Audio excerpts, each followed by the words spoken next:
তোকে কোনো শরম লজ্জা নাই? 6টা মাস হয়েছে বিয়ে হয়েছে, গড়তেই বাইরস না, সারাক্ষণ ঘরে শুয়ে বসে থাকোস। ওদিকে ক্ষেত খামার জমি জিরা কোনো কিছুর খবর রাখোস না। তগই কাণ্ড কারখানা দেখা আমারই শরমে মরে যেতে ইচ্ছা করে।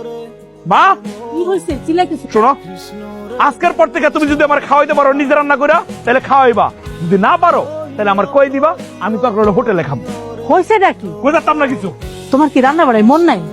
আর তরকারিতে হলুদ নুন মরিচ এগুলো কি ঠিক হয়েছে নাকি কম হয়েছে বেশি হয়েছে? ঠিকই তো হয়েছে। তারপরেও আপনার ছেলে আমার সাথে কেন এমন করে মা? আমার সাথে এমন করে কেন? আমি তো কোনো কিছু করে তার মন পাই না। সে সবকিছু তো আমার দোষ খুঁজে বাইর করে, আমার আর ভাল লাগে না এখন তার। এই জন্যই কইছিলাম পোলাডারে ঘরের মধ্যে দিন রাত আটকায় রাখো না। পোলা হয়েছে তাতে কি হয়েছে? আরে পুরুষ মানুষের মোহ কাটতে সময় লাগে না, তারে আটকাইতেও হয়, আবার গুড্ডির মতো সাইডাও দিতে হয়। তাই বললাম আমার সবকিছুতে সে দোষ খুঁজে বাইর করবো মা? এত রাত করে বাড়ি ফিরল যে?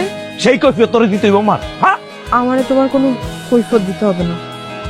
তুমি হাত মুখ ধুয়ে আসো, আমি তোমার জন্য ভাত বাড়ি। এই এত আলগা পিরিতের দরকার নাই তো। আমি খাইছি, আমি বাড়ি থেকে খাইছি, ঘরে খামু না। আমি তোমার কাছে এতটা অসহ্য হয়ে গেলাম। হ্যাঁ হইছো। তুমি এমন করে বলো কেমনে আমারে? এই 2 দিন আগেও তো তোমার মাথায় হাত বুলাই না দিলে তুমি ঘুমাইতে পারতা না। ঘুম দিয়ে উঠে আমারে না দেখলে তোমার দিনটা ভালো যাইতো না।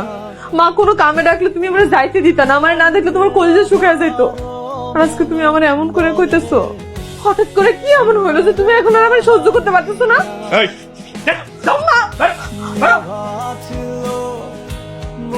আমি আমার বাপমার বাড়িতে কত আদরের ছিলাম, ছোটবেলা থেকে আমি কত আদরে বড় হয়েছি।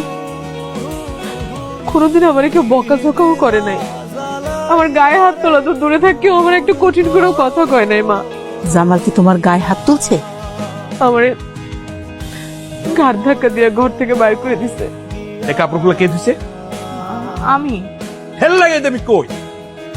এইটা কোনো কাপড় তো হইলো? হ্যাঁ, কাপড় তো ময়লা যায় নাই। এই যে যে শার্টটা পরছি, ঘামের গন্ধটা পর্যন্ত যায় নাই। এই তোমার বাপ মা কি কাপড় কেমনে ধুতে হয় এটা কি শিখায় নাই? ওই তো সমস্যাটা কি? আরে এর মধ্যে আমার সমস্যা পাইলে কই তুমি? আচ্ছা তুই বোমার লাগে এমন কেন শুরু করছিস আমার কথা? আমি জানি না কেন করি, আমার সহ্য হয় না, এটা হচ্ছে ক্লিয়ার কথা। কেন সহ্য হয় না? হ্যাঁ, বউরা তো কত ভালো, সারাদিন কি সুন্দর করে সংসার করে, আমার সেবা করে, তোর সেবা করে, তোর সহ্য হইতেছে না কেন কত? আর তুই তো নিজেই বিয়া করে আনছস, আমার পছন্দে বিয়া করছস। মেয়েটা মুখটা মায়া মায়া, এই জন্য আমি মাইনা নিচ্ছি। তাহলে এখন তো সমস্যাটা কি ওর ক? এত কথা তোমার বলতে পারবো না, খালি কান পাইতে শুনে রাখো, ওরা আমার এখন আর ভালো লাগে না।